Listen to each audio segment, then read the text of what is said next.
Hello, everyone.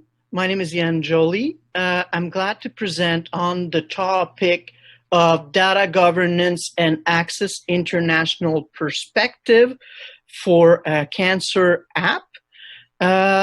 This is part of the session on ethical security governance and payment issues. And this is the outline for the talk. So I'm going to first argue for the case of international governance, basically make the point that when you talk about a governance framework for these new tools, you want to consider this beyond just governance at the regional or state level or national level, but you want to talk about governance and ethics in a more global context. So I'll try to convince you of the importance of this, and then we'll move on, and I will show you some relevant organizations, policy, and tools that are very active on the governance of cancer app at the global level.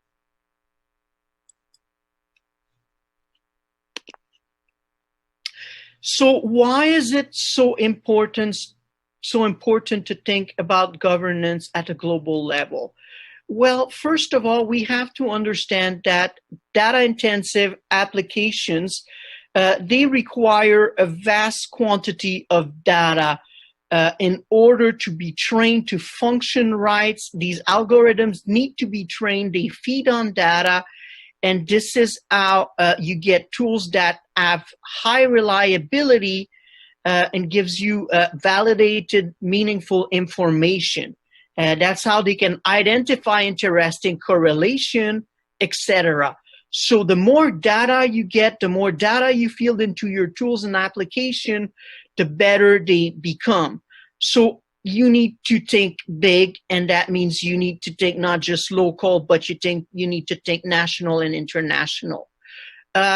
International collaborations, for example, are now one of the best way that we can hope to tackle the problem that is raised by rare cancer. We know that now, there's no such thing as just one type of breast cancer or of liver cancer. There are many subcategories of these cancer. And very often the way that the cancer will develop will depend on some genetic variants, for example, that you might have. And some of them might be so rare that you need to really find a broad population in order to find other people that have the same clinical phenotype of the disease. And so you really need to go international to find sufficient data, again, to learn about these rare cancer. An example also of the type of project that we have nowadays in the field of cancer and that are international in nature is that of the International Cancer Genome Consortium 25K, existed from 2007 to 2017, a huge genetic database. That was the idea. To document document different cancer subtypes from 17,000 cancer patients from 76 research projects and 17 countries. So a huge enterprise to map different type of cancer. And this brings me to my next point, which is that when you have so much population genetic data stored in your database, the only way that you can realistically analyze that data, process that data in a time and cost-efficient manner is to resort to cloud computing. And a lot of these cloud computing centers are geographically dispersed, so they're beyond very often national border. Another reason why you need to think about data governance at the global level. So moving on, when you talk about data governance at the global level, here are some of the domain that you want, the governance domain that are particularly sought out to develop norms. So of course you need norms on incentive and rewards for the people producing that data. And you also need, of course, data protection norms. If data is going to travel beyond national border, all the more reason to protect it, to protect the identity of the people who are sharing their data. The question of ethics approval is also a big issue when working at an international level. Whose committee should approve a project, for example? And does one approbation in a country, is it valid for other country? Liability and exclusions. And finally, the regulatory approval of medical device. A lot of these apps might be considered to be medical device, and so they would need to be to pass some kind of regulatory approval in countries. And again, it's important that what is expected of policymakers to approve those tools is coherent from one country to another. The next slide is just to explain that this harmonization, this governance work at the international level is not about replicating what's happening at the national level. There's two ways it can happen. It can happen in a retrospective or in a prospective manner.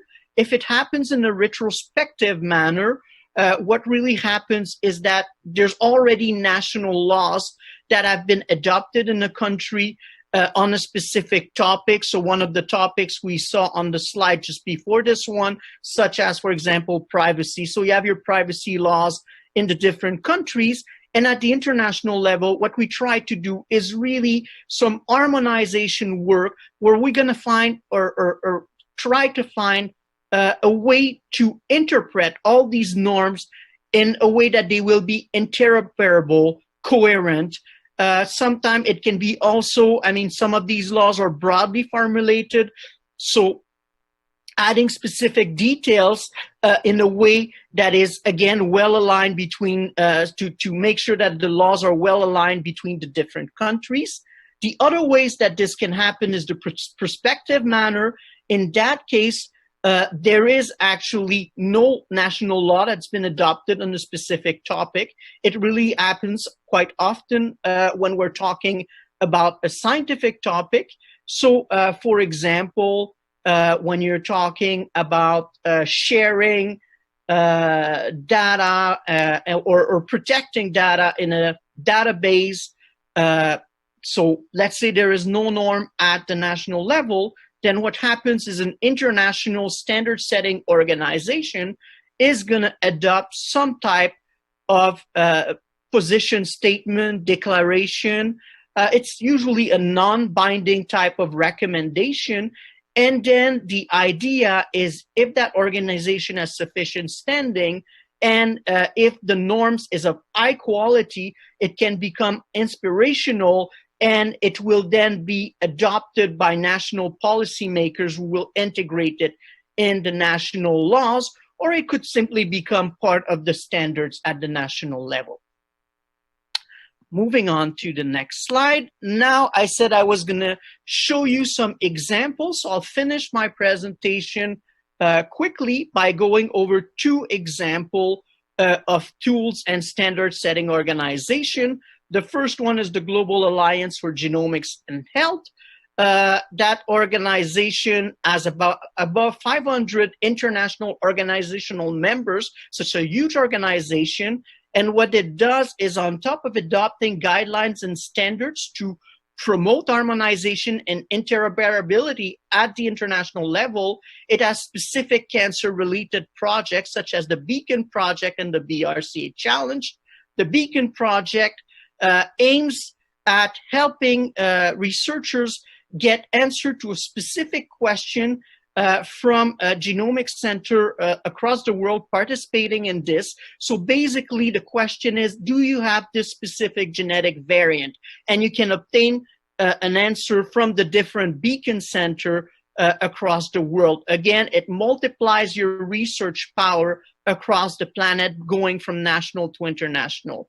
The BRCA Challenge is about creating an international database that is well curated of a variant of BRCA variants, so telling you which ones are pathologic or more sign of more risk of developing breast cancer, for example, and etc. So again, it's just putting the power of numbers to give us more information about the BRCA mutation. The second and last example is the Genetic Discrimination Observatory.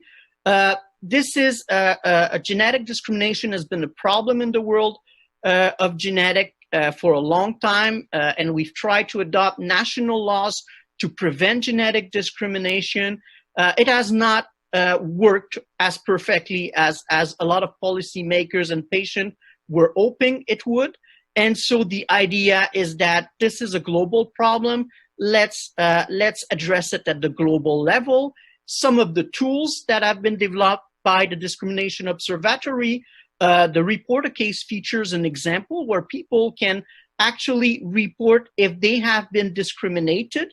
They can report it directly to the observatory, who then it's going to really inform the observatory on the trends regarding genetic discrimination and help us to decide when policies are needed, to make recommendation to policymakers, etc. We also have worldviews maps that are featured on the website showing all the different policies approaches across the world, again, to promote harmonization between these approaches and to look at which models are the best one. We also have data on incidence of genetic discrimination across the world, also very interesting for policymakers and patients alike. And on that note, I'm going to close my presentation, just thanking members of my lab and the funders of the project. Thank you very much.